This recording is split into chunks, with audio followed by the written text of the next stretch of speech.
and there are two questions here. One is whether we need seeds at scale, and then the second question is how do different pools, get allocated different seeds.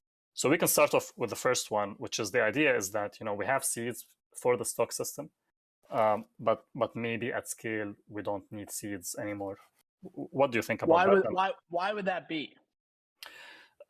So the thinking is, and if I remember the argument correctly, it was something of sorts that the seeds are there to introduce an opportunity cost to not leave the silo, but once Beanstalk is at scale and everyone already uses beans, there is no need to add that opportunity cost anymore. Okay, so the answer to the first question is actually directly related to the second question, which is setting the amount of seeds for different deposited assets and in particular deposited in different pools. So the stock and seed system, what's typically called the stock system, is hopefully going to continue to evolve. And the thought that one of the things that we've been thinking about, might be a better way to say it, is having instead of the DAO set specific seeds per BDV for a given asset, instead set targeted ratios of BDV in the silo. And then the seeds per BDV can change depending on the ratio of the different assets in the pool.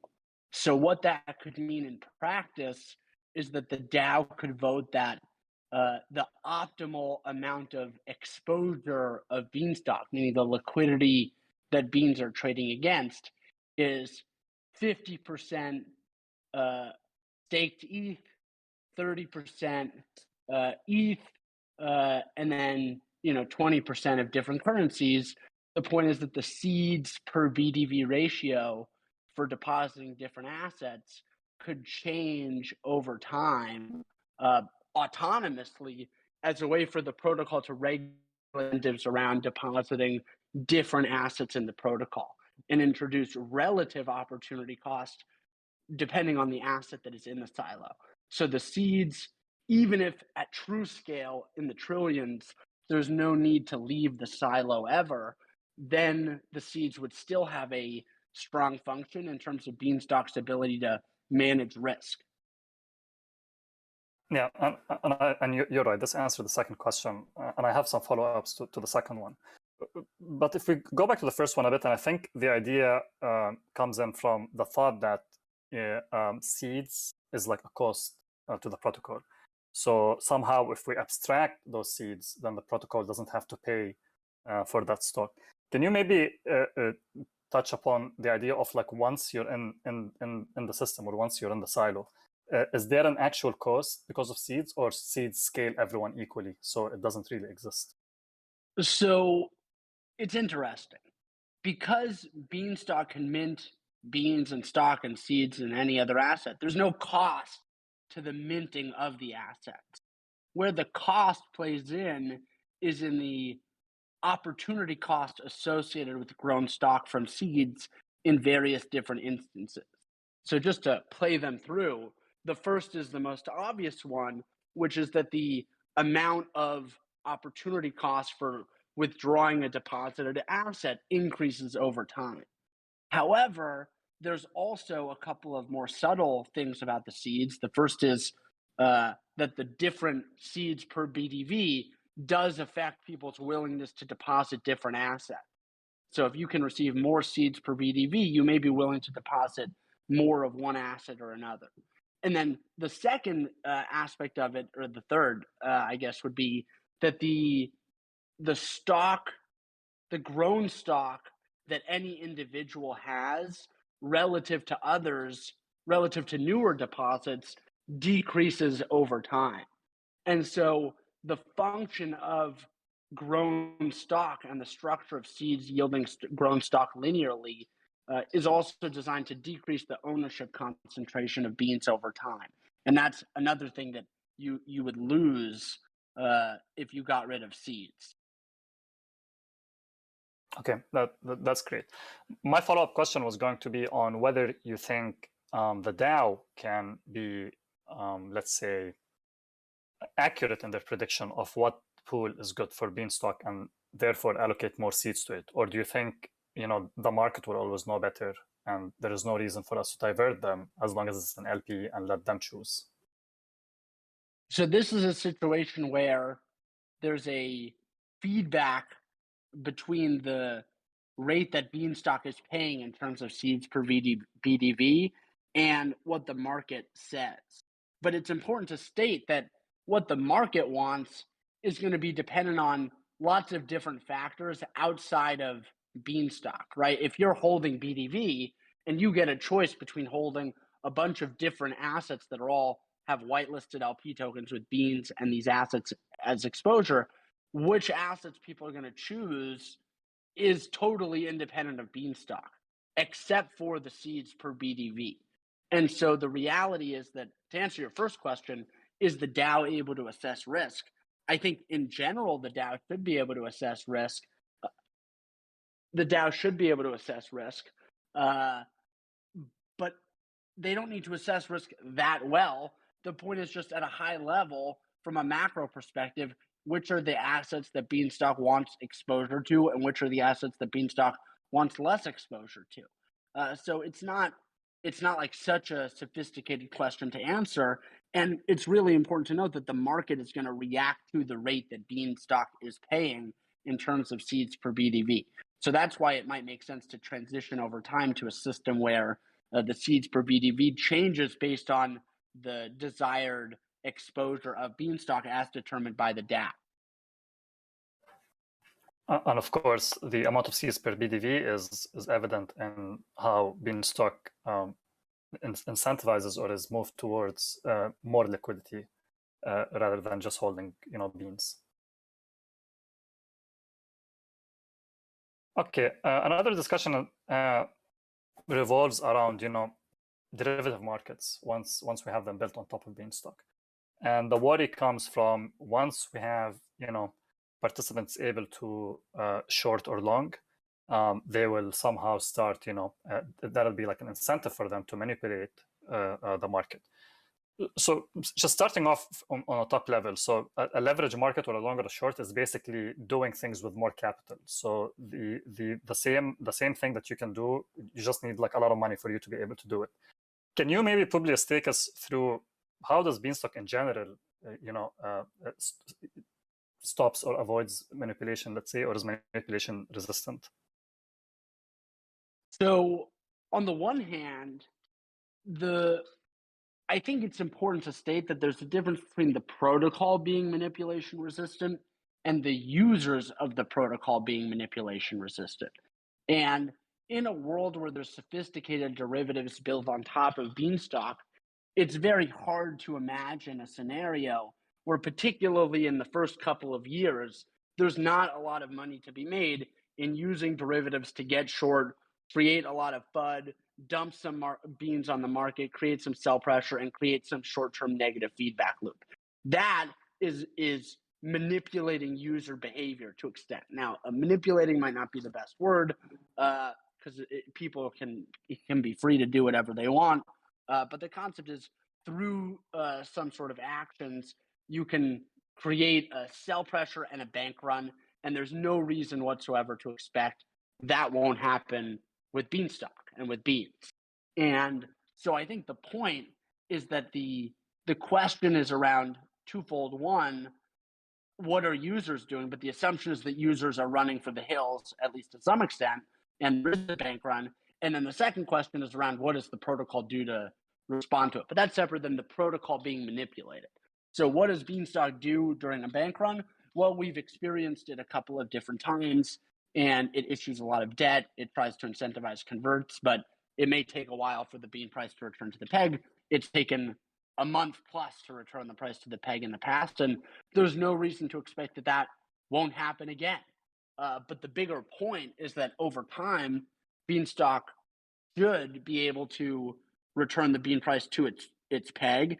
And even if it takes a long time to do it, the more it does it, and the more frequently it is able to return the bean price to its peg in response to large FUD events or large sell pressure events, the less and less the user manipulation will happen, if that makes sense. So there's a positive feedback loop in terms of anti-reflexivity here, but it's something that Beanstalk's going to have to earn, and earn the hard way. And the hard way is that it's volatility, which there's nothing wrong with that. Long-term Beanstalk holders, and I guess silo members and pod holders ultimately reap the benefits of long-term oriented participation in the protocol, and that's the way it's supposed to be. So Beanstalk has always been willing to trade short-term price volatility for long-term sustainability, and as derivatives are introduced on top of the protocol, there's no reason to expect that volatility will be less. Now, there's certain ways to implement Beanstalk native derivatives that will be volatility dampening, and that's great. But over time, you'd expect FTX to roll out a bean perp, and now you can get short beans in size. That's going to result in some real sell pressure on the market in some capacity. Even if you can buy the short perps and not actually sell the beans, you'd expect in a somewhat efficient market, people are hedging that exposure who are taking the other side. So it's like there's going to be sell pressure created in some capacity through artificial derivatives and other forms as the economy grows. So the thing is that Beanstalk can't be afraid of it. The more educated people are about how Beanstalk works, the less likely it is that Beanstalk is unable to survive such a situation. An uneducated user base is much more likely to be manipulable in such a situation. So that's one of the reasons why we love Class so much, and hopefully that's a constructive way to think about derivatives at a high level. And then obviously happy to talk about any particular derivatives and what they might mean for Beanstalk. That was very clear, and thank you for taking us through it. And to those who might have just joined us or already there, if you have follow-up questions on that, please feel free to drop them in the town hall chat. Okay, Beanstalk DEX. So we spoke a little bit about it in the past classes and meetings, and we get the general idea, which is a zero fee exchange or a DEX. We also touched a little bit upon this, but maybe you can expand more on how does that help with peg maintenance. So we understand that now maybe the cheapest, most popular exchange charges 4 basis points. How does that impact the ability for peg maintenance and specifically convert and the efficiency of the convert market? So in short, it's pretty simple. Whatever the fee is, if it's 4 basis points, 1 basis point, half a basis point, or 50 basis points, that is the difference between the efficient price to arbitrage the bean price to its peg and the peg. So a 4 basis point fee means that anyone buying beans above the peg minus 4 basis points is actually paying above the peg, and anyone selling below the peg plus 4 basis points is selling below the peg, which is obviously inefficient for people that are buying and selling beans at the amount of whatever the fee is. And so lowering the fee is great, but the reality is that if you're paying above, who wants to pay above $1 for a bean, right? So the whole point of buying below the peg is that you should be able to buy all the way to the peg, and that will help with peg maintenance. Otherwise, the efficient thing to do is to buy up to 9996, and that doesn't really help Beanstalk, right? Beanstalk wants to incentivize buying to 1 to its peg.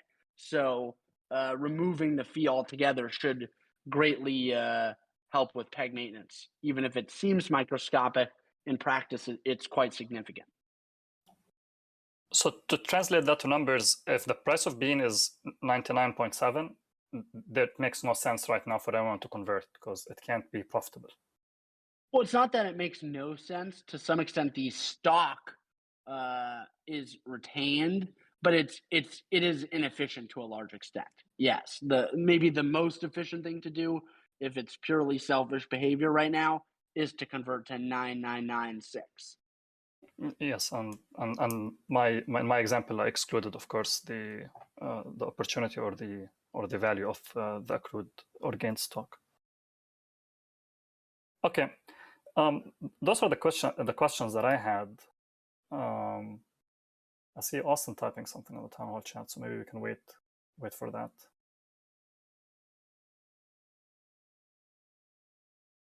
Okay, he dropped a few questions.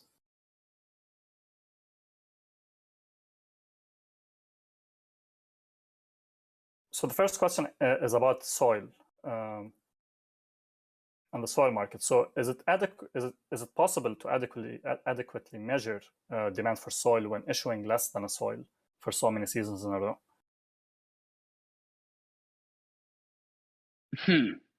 So on the one hand, adequately measuring demand for soil is such a difficult thing to say what that means. The reality is that it's very easy to measure that there is demand for soil. So the positive, there is demand for soil, is a lot easier to measure than when there's not demand for soil. When there's not demand for soil, it's hard for Beanstalk to know whether there's not demand for soil because there's not enough soil that it's cost effective to sow when factoring in gas costs. But when people are sowing, when there is demand for soil at such low amounts, then Beanstalk is able to adequately measure demand for soil. Now, if you're asking about in a perfect world, how does this work? It's very hard to know because what the market demands in terms of even factoring in gas, maybe like the gas adjusted return, the minimum gas adjusted return, it's like that's hard to know. So you can program in the gas fee, but you still don't know what the actual return is that is necessary. And that's really at small scale a function of the amount of soil. So there's this weird edge case around what to do when there's not enough soil, and it's imperfect. Yeah, I think there are a few challenges there, but all in all, it's a good measure. Or let's say maybe you're not measuring demand for soil well, but the output is how you want it to react. Second question is about your opinion on having an APY on the UI. Well, on the one hand, it's like we've never been a fan of the APY because it's not really the right way to think about returns within Beanstalk. But then again, everyone just wants an APY, and it's the thing that everyone thinks about in terms of most simplistically trying to understand the interest rate or the carry. And frankly, Beanstalk, one of the main value propositions is the positive carry. So it's important to put up the data that demonstrates the positive carry, the competitive carry, somewhere on the website. So whether the APY is the perfect thing to do, unclear, but there should definitely be some indication of the return on the site for being in the silo.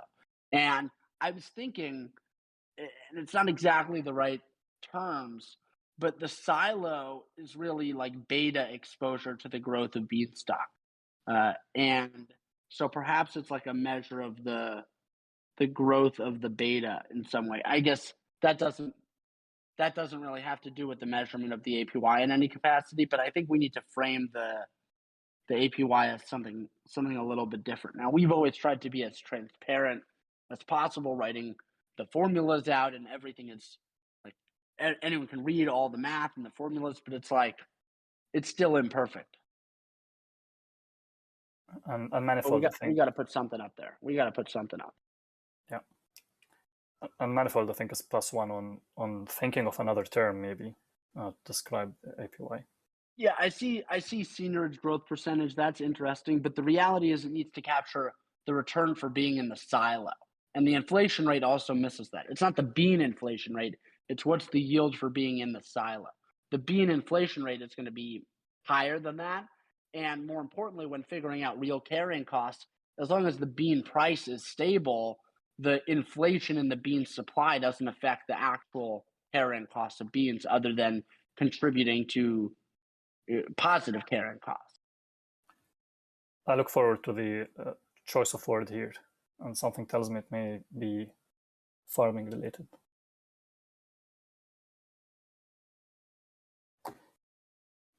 Third question, what has to change about the flood when there is no longer a withdrawal timer?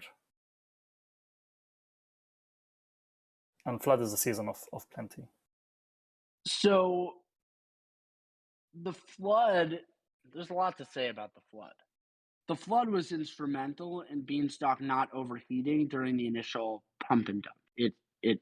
It ended the pump and brought in the dump and fought against the market in order to bring in the dump. And then when the dump came, it was brutal and the price went down to 24 cents. But if there was no flood, it would have gone a lot lower. And it's unclear that the credit mechanism would have been strong enough if the price went down to 1 cent. Maybe, but maybe not. Who knows? So the flood definitely had a strong effect on dampening volatility. Now, one of the rules of the flood, which didn't come into play in September, was that all of the pods that were sown prior to the rain starting, I guess now it's called the farm becoming saturated, I believe. Is that the terminology? I can't believe I'm not even remembering the terminology. What are you going to do? Imagine it. Yeah, exactly. But the concept is that the flood harvests all of the pods that were sown prior to the farm becoming saturated, what was previously the rain. And therefore, there's this huge like season of jubilee, if you will, or a season of plenty, where a lot of extra beans are minted. And that should help return the bean price back to $1 and maybe below $1. And in particular, from a theoretical perspective, the thing to mention is that the flood only happens when the debt level, the pod rate is too low. It's excessively low. And so the concept is there's extra beans being minted. Maybe the price goes below $1 and Beanstalk has to mint more debt because it minted too many beans, which is sort of what the system wants at that point if it has too low of a debt level. And so there's an argument to be made with that as the context that there's nothing that needs to be changed about the flood when the withdrawal season goes to 0, because right now the flood would happen one season after it started, the farm became saturated, and otherwise there's no change. So I think the more interesting question is what, if anything, to do with the flood. And it's not clear that every pool should participate in the flood. Probably it is, but the implementation of the flood from an architecture perspective in the contract can probably be further generalized to be more of like a flood whitelist. But beyond that, the main question is whether to have a flood happen immediately or maybe scale up over time. So instead of selling all the way to peg the first season, perhaps there's a ramp up of a couple of seasons. Not sure how that plays into would have to think more about how that plays into the economic incentives around inorganic demand. But there's some things that could be improved about the flood, but I think generally nothing needs to change, which is what Austin asked about. And the term is oversaturated. Oversaturated. I apologize. It's okay.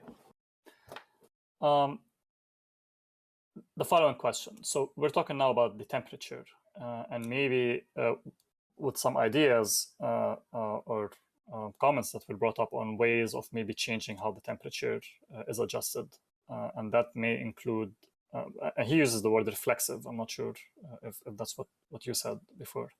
But I think that could be about maybe incorporating some data from the pod marketplace into the weather.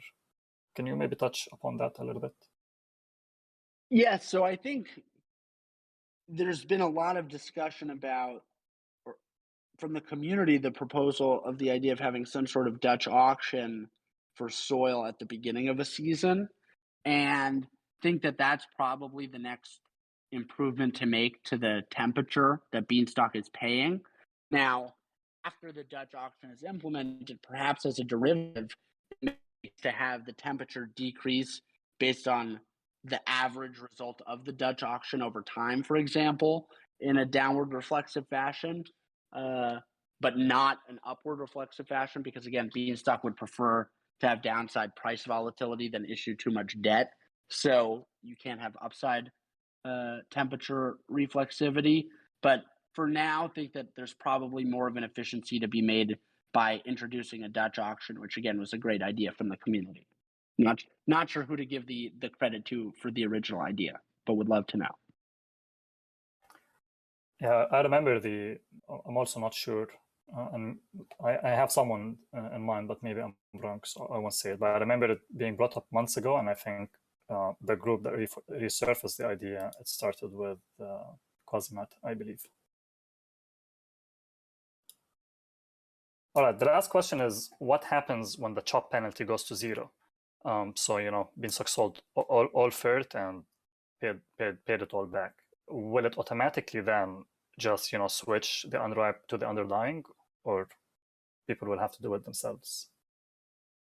There will probably have to be a BIP at some point to introduce the conversion from unripe assets to, I guess, just normal assets via a chop, such that there's no loss of stock.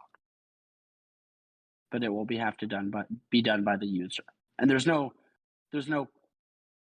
reason to do it at any given time as long as you're enrooting your revitalized assets. So it's sort of like an optional thing from a liquidity maximizing perspective. Yeah. So the focus would be that there won't be any stock lost, or you won't have to lose stock. Meow Meow asks, what do you think is the biggest, or going to be the biggest catalyst for demand for beans? So it's hard to say what in practice will be the biggest catalyst for demand for beans. That's one we'll have to see play out in practice. But from a theoretical perspective, it's the competitive carrying costs.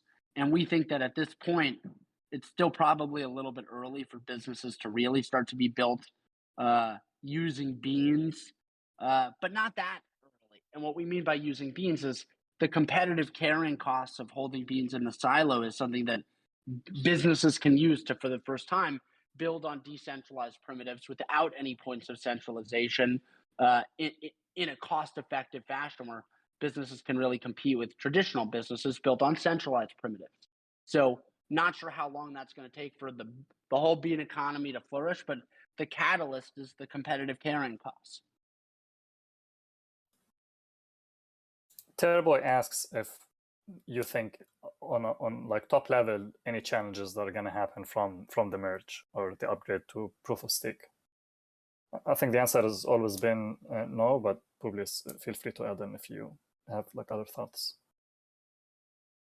Well, the shift to proof of stake is obviously very interesting.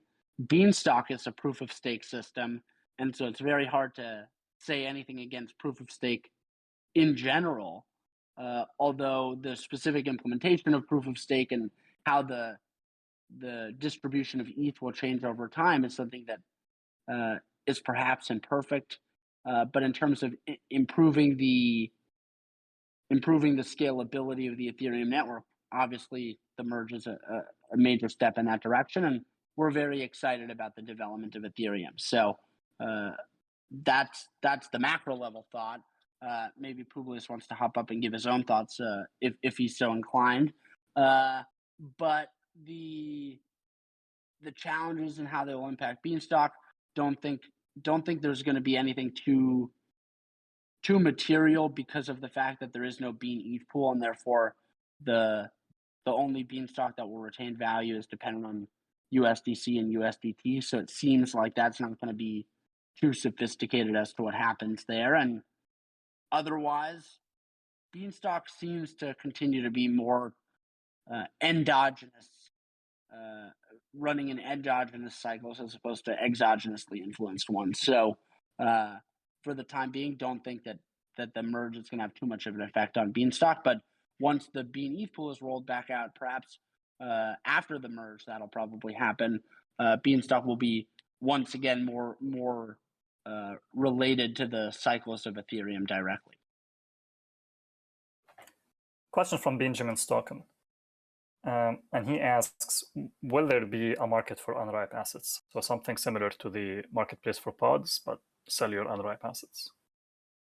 So unripe assets are ERC20 tokens. There's nothing preventing anyone from selling their ERC20 tokens at the moment. There's no liquidity pool with liquidity for those ERC20 tokens, but there's nothing to stopping people from using an order book, for example. In terms of Beanstalk incentivizing liquidity for unripe assets, there's no reason whatsoever for Beanstalk to do that. If unripe asset holders chop their assets, that limits the amount of assets that Beanstalk needs to recapitalize. So Beanstalk would much prefer, from its perspective, for people that are going to leave and want liquidity to sell to chop as opposed to selling their liquidity, and therefore it doesn't make sense to introduce liquidity pools for unripe assets. But there's nothing to stop people from selling their unripe assets at the moment because of the composability of Ethereum. Okay, and the last question from Terboy asks is that Publius were never included or mentioned in any salaries or snapshots, let's say. Why? So we don't and have never taken any sort of payment from Beanstalk Farms or Beansprout or the DAO, with the exception of like re-upping the amount of money in the Publius wallet to pay for expenses like BIPs and stuff, on-chain commits, but never any sort of actual payment. Because we don't view our relationship to the DAO in that capacity. We're not workers for the DAO. We're stockholders and pod holders, and we are heavily aligned with the long-term success of Beanstalk and don't require any additional compensation to work on Beanstalk. And the hope is that as more and more people have meaningful exposure to Beanstalk, as Beanstalk grows, that they will just start working on and around Beanstalk because of their own exposure to Beanstalk without needing some additional salary. And so we already feel like we have meaningful exposure where this is the only thing we want to spend any time on and the only thing our brains work on. And obviously it's amazing that the DAO has created and minted beans in order to retain talent like some of the people that are currently working on Beanstalk that are really amazing. And over time, the hope is that they'll have enough bean exposure one way or another that they don't need to continue to get paid by the DAO. So we believe in leading by example, and ultimately we feel like if Beanstalk is successful, we will be highly, highly successful, and therefore there's no need to collect any additional salary or tax the DAO in any way for our work. And James follows up, if Publius would ever consider building or owning a business on top of Beanstalk. Certainly. And I think that if anything, is what it means for Publius to really disappear, right? For us to just become private individuals that are part of the Beanstalk ecosystem, running businesses and building things on top of Beanstalk, that's the goal. So at some point, Beanstalk does become done. I think that and furthermore, the experiences that come along with building businesses on top of Beanstalk will help influence the design of Beanstalk, right? So there has always been, from the time Beanstalk was deployed, this beautiful tension between being in deployment and learning and experimenting and upgrading the protocol. So we're here to support lots of different businesses that are being built on top of Beanstalk, and we hope to also participate in that from a private capacity. So we really do believe that the transition towards a private role it's not going to happen overnight. The point is they're likely to happen kind of symbiotically over time, where we'll still be having classes and talking with the community as Publius, but the goal really is to start to just exist within the Beanstalk ecosystem economically. So it's a little bit of a fine line, but I think that the goal for anyone that's contributing to Beanstalk, whether it's through Beansprout or Beanstalk Farms, the goal should be to try to figure out, how do you start a business on top of this thing? How do you create real economic activity on top of this? There's a real nice cushion that comes along with the Beanstalk seniorage, and it's something that we want to encourage everyone to participate in and build on top of. But I guess encourage people to participate in by building on top of, and we want to be just as much a part of that by building on top of Beanstalk as we are a part of building Beanstalk itself. So I think it's all really symbiotic at the end of the day, and the Beanstalk economy isn't going to build itself, but hopefully it will be built by lots and lots of people, and we'll just be one small part of that. But nonetheless, it's not clear exactly what all of that will look like, but over time it will become more and more clear. And an open and accessible and permissionless protocol will facilitate an open, accessible, and permissionless markets. So definitely look forward to that and seeing it grow, and hopefully even participate in those markets. Benjamin's Token asks. Well, maybe just to add on to that, if we go back to the being in the silo is the beta, building businesses on top of being the silo is the alpha.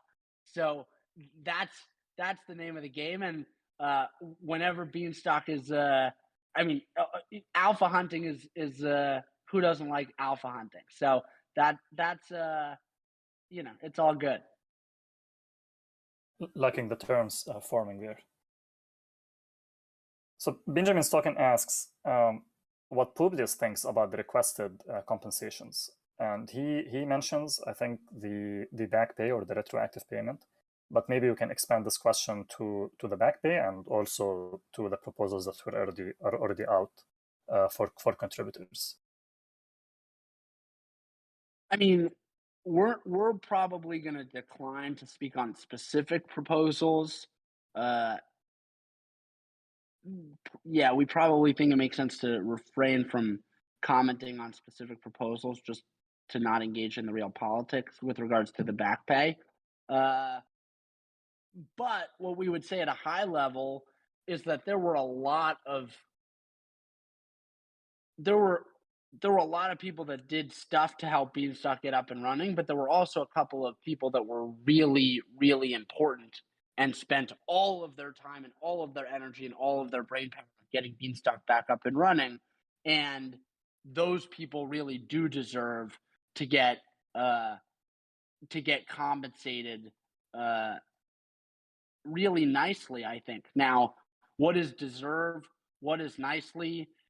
I think one of the nice things about the structure that Beanstalk Farms ultimately went with was that it was up to each individual to evaluate what that meant.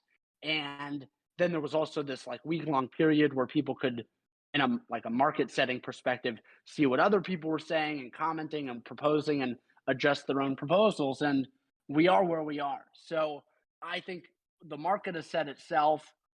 From our perspective, we're going to refrain from commenting on any specific proposals, but would say that for the most part, they all seem very reasonable given what's gone on. And if anything, the ones that are unreasonable in our minds are not the ones at the higher end of the pay spectrum. It's more some of the ones at the lower end of the pay spectrum that it's unclear what work was actually done, if any, but some people still want to get paid. And, what are you going to do about that? So I certainly don't have anything to comment on negatively about the people asking for a lot of pay. Those people are fucking awesome, and we'll be eternally grateful for all the work that they did. Thank you for the answer, Publius. And maybe we can touch on a bit on the way of how the back pay were proposed. And that happened to be so that no one initially it was like the BFC were the ones who were going to decide how the unripe beans to be like distributed, and we thought that was inappropriate, and that it was more appropriate for each individual contributor to ask, for their, or have their ask, and then let the DAO in general vote and choose. We hear our points and understand that this may not be perfect, but I think after long discussions, we thought that this was the most appropriate way to handle this.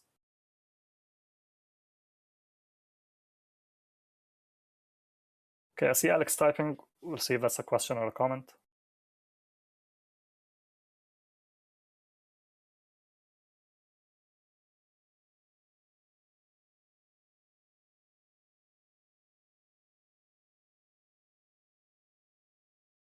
So Alex asks, more about how businesses could be built on top of Beanstalk, and maybe he doesn't expect an answer now. He says that this could be more of like a conversation to later, and it's a follow up on this question also asked in the podcast, where he says like maybe people don't understand what is positive carry and how can that help change businesses or help motivate to build new businesses on top of Beanstalk. I guess you don't have to have an answer there, Publius, but let's go through at least one example now, and maybe we get into more. But the first thing, and it's one of the, as a starting point, the different businesses that you'll be able to build will increase as the sophistication of the derivatives and structures on top of Beanstalk increase. So there's a complementary relationship between the software and the actual businesses.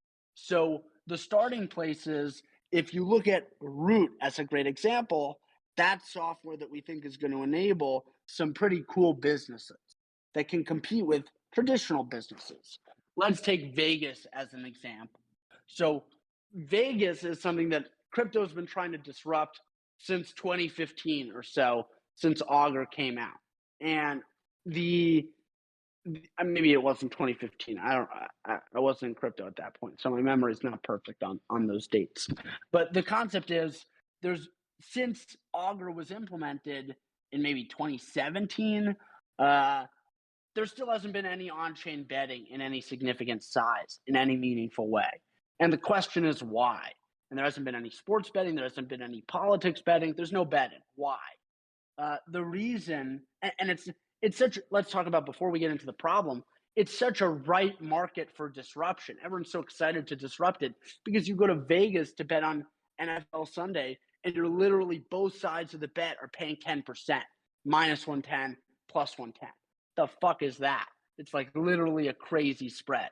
And so the point is, what is the business? The business is Vegas.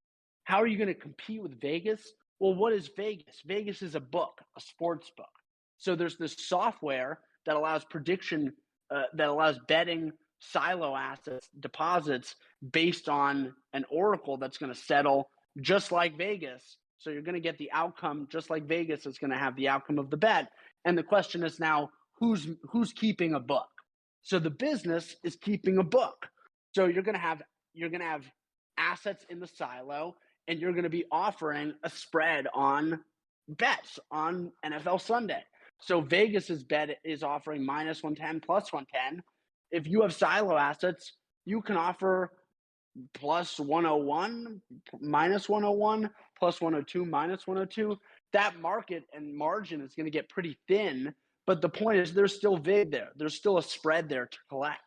And that's one example of a business that currently exists off-chain that on-chain businesses have been unable to compete with in a decentralized fashion. What are you going to use, USDC, and pay 8% a year to make markets on Augur or Polymarket? You can't do it, and it's not decentralized.